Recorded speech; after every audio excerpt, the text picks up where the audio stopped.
The screen is an unstable, dark shot of a messy, candlelit room.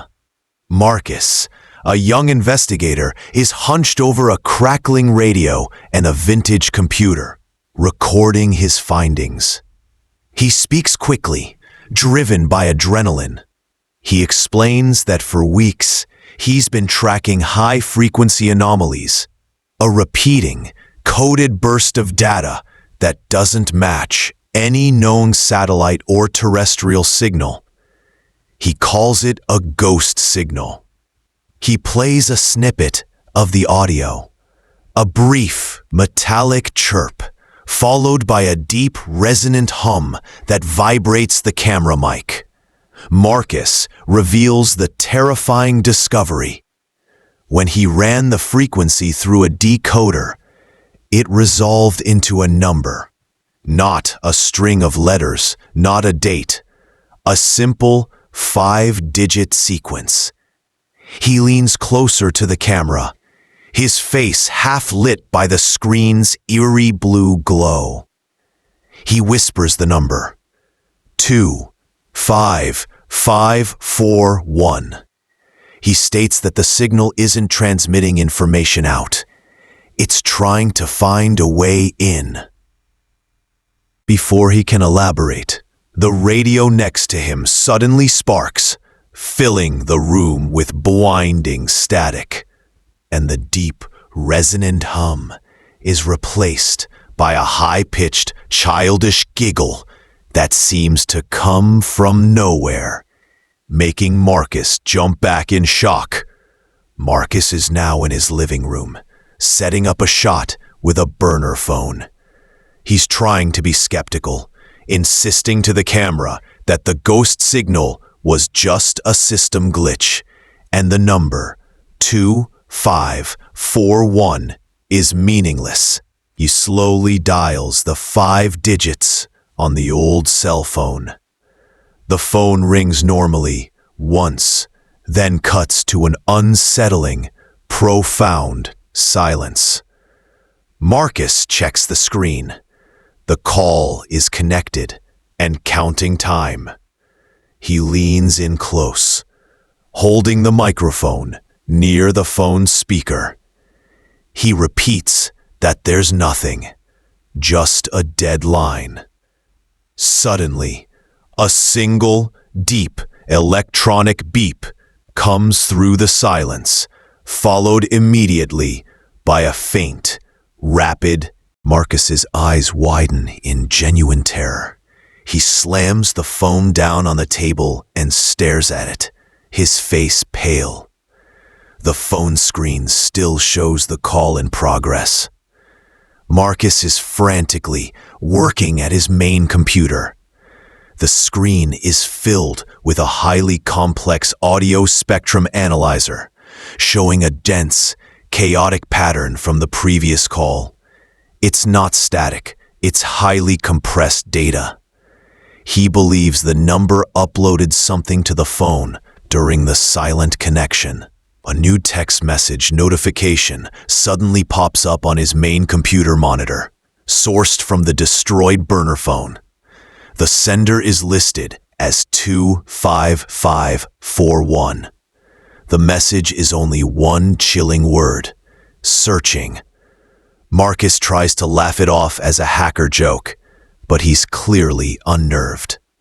Moments later, his private personal cell phone vibrates with an incoming message from an unknown number. He opens the message, and his breath hitches. It's a slightly blurry, high-angle snapshot of Marcus working at his desk, taken from directly above him. He throws the phone, looking up frantically at the solid ceiling, now realizing the entity is internal, not external. He grabs the broken burner phone and smashes it completely, declaring he has to find out what it uploaded. Marcus is now moving cautiously through the narrow hallway of his apartment. flashlight beam sweeping the darkness. He's looking for cameras or entry points. He stops, pointing the light at his front door. It was triple locked, but now the deadbolt is unlocked and the door is pulled slightly ajar, letting a thin, black slice of night into the hall. As he steps back to firmly lock the door, his flashlight beam catches a faint, horrifying detail. A thin, almost transparent smudge mark on the wooden doorframe, right next to the lock mechanism. It looks like dried, blackened residue. He leans in to touch it. Just as his finger nears the smudge, a sharp, wet crack is heard from inside his apartment. Behind him, like a bone snapping, Marcus whirls around, his flashlight beam frantic, now trapped between the unsettling smudge outside and the noise inside.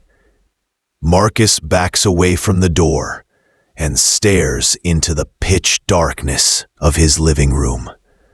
The sound of the snap is gone, but the silence is thick and unnerving.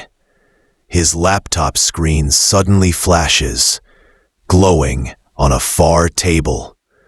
He moves toward it, hesitantly.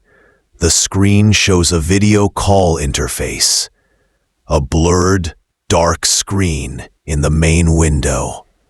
The incoming caller ID is clearly displaying +91 255 41.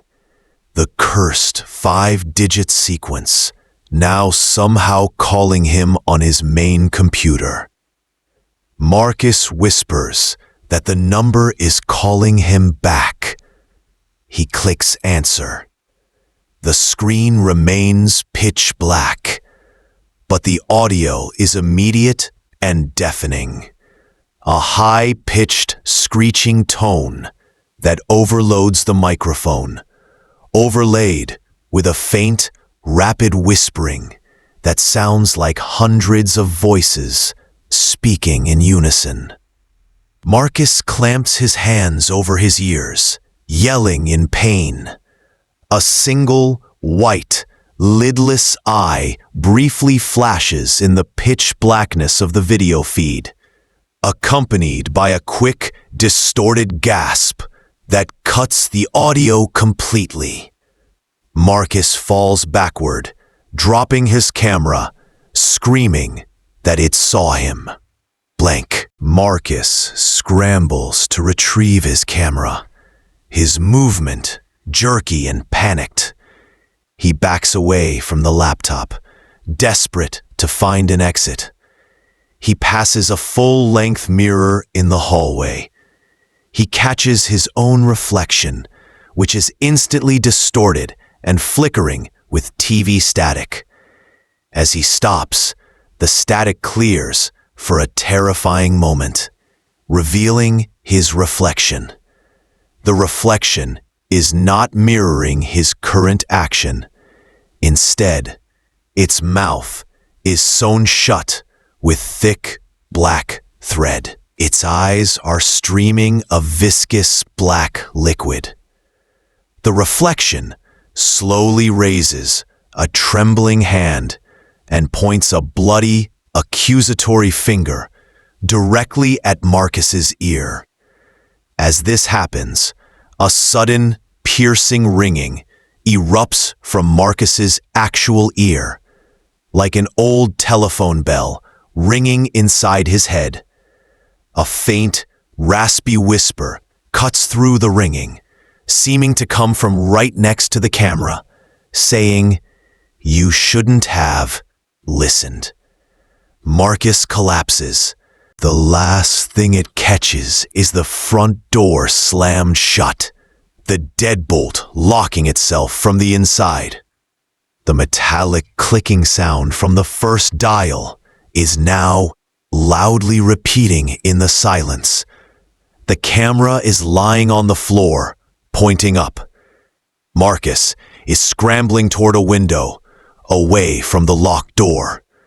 The low, grating, dragging sound starts again, this time much closer, coming from the kitchen. It sounds heavy, wet, and scraping on the wood floor. Marcus retreats to the corner, holding his camera up high. A tall, slender figure steps into the light from the kitchen archway. It has long, unnaturally thin limbs. Its face is covered by an object resembling an old, shattered rotary phone receiver fixed to its skull. The creature emits a sound that is a distorted blend of the clicking and the high-pitched tone heard earlier. Marcus screams, demanding it stay back. The creature lunges forward with impossible speed. The camera jolts violently and falls back down, showing only the wooden floor and a quick, terrifying flash of a bloody hand with unnaturally long fingers covering the lens, before the screen cuts to absolute black. The screen is completely black, filled with the sound of heavy static and the occasional, faint ringing of a distant phone. The camera footage suddenly returns, showing a continuous, slow pan of the now abandoned, empty living room. There are no signs of a struggle, but a single, old-fashioned rotary phone lies on the floor, slowly spinning as if just dropped. The narrator's voice returns, cold and measured, explaining the file recovery and the official ruling of the disappearance. He confirms the chilling final piece of evidence. The last corrupted frame showed the 5 digits flashing on the screen. 2, 5, 5, 4, 1. He delivers the final warning that the number is not a line to the dead, but a beacon for something alive and inhuman that watches and listens. He asks the viewers if they know of any other forbidden numbers. The final shot is a full-screen graphic of the number, 25541. The narrator concludes with, "Look up the legend, but heed this. Do not use your own phone, and whatever you do, never dial the number. Like, subscribe, and comment with any other forbidden numbers you've heard of, but do not dial."